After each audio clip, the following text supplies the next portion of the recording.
रामायण में राम के हाथों रावण की मृत्यु हुई। हम सब के मन में यही सवाल आता है कि रावण की मृत्यु के पश्चात उसकी बीवी मंदोदरी का क्या हुआ था। आइए हम वही जानते हैं। मंदोदरी के बारे में आपको बताएं, उससे पहले हम आपको मंदोदरी के जीवन के बारे में बताते हैं। मधुरा नामक एक अप्सरा थी जो माता पार्वती को बहुत चाहती थी। एक दिन मधुरा माता पार्वती से मिलने कैलाश पर्वत पर पहुंच, लेकिन माता पार्वती वहां नहीं थी। मधुरा ने भगवान शिव को देखा तो वो उनको आकर्षित करने में लग गई और पूजा शुरू कर दी। कुछ समय बाद माता पार्वती वहां पहुंची तो यह देखकर बहुत गुस्सा हुई। गुस्से में आकर माता पार्वती ने मधुरा को मेंढक बनने का श्राप दे दिया और कुएं में 12 सालों तक रहने को कहा। भगवान शिव ने माता पार्वती से प्रार्थना की। काफी प्रार्थना करने के बाद माता पार्वती मान गई और 1 साल तक कुएं में रहने को कहा। मंदोदरी 1 साल तक कुएं में पूजा करती रही। वहीं दूसरी ओर असुरों के देवता मयापुर और पत्नी हेमा के 2 पुत्र थे। दोनों के एक बेटी हो। बेटी के लिए दोनों कई सालों तक कठोर तपस्या कर रहे थे।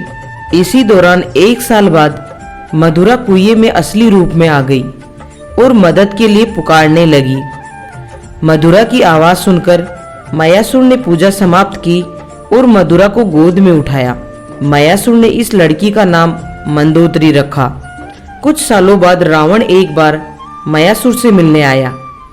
रावण ने मयासुर की बेटी मंदोदरी को देखा तो वह मंत्रमुग्ध हो गया।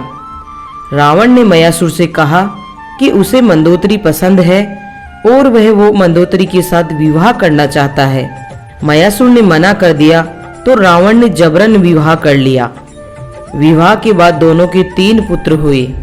मंदोदरी को पता था कि रावण बहुत अहंकारी है और वो जिस मार्ग पर चल रहा है उसका विनाश निश्चित है।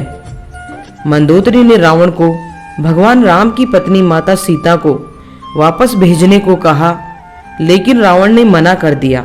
भगवान राम और रावण के बीच युद्ध हुआ। रावण के मरने के बाद मंदोदरी युद्ध भूमि पर गई और विनाश देखकर अत्यंत दुखी हुई। भगवान राम ने लंका का राजपाट विभीषण को सौंप दिया। अद्भुत रामायण के अनुसार भगवान राम ने मंदोदरी को सुझाव दिया कि वह विभीषण से विवाह कर ले। भगवान राम ने कहा कि वो अब भी लंका की महारानी है। ये कहकर भगवान राम वापस अयोध्या लौट गए। कहा जाता है कि उसके बाद मंदोदरी ने खुद को महल में कैद कर लिया। काफी समय तक मंदोदरी ने किसी से कोई संपर्क नहीं रखा। काफी लंबे समय के बाद वह पुनः अपने महल से निकली और विभीषण से शादी करने को तैयार हुई और पहले की तरह लंका में वही राजपाट चलने लगा। रावण ने अधर्म को अपनाया था, लेकिन विभीषण ने धर्म को अपनाया।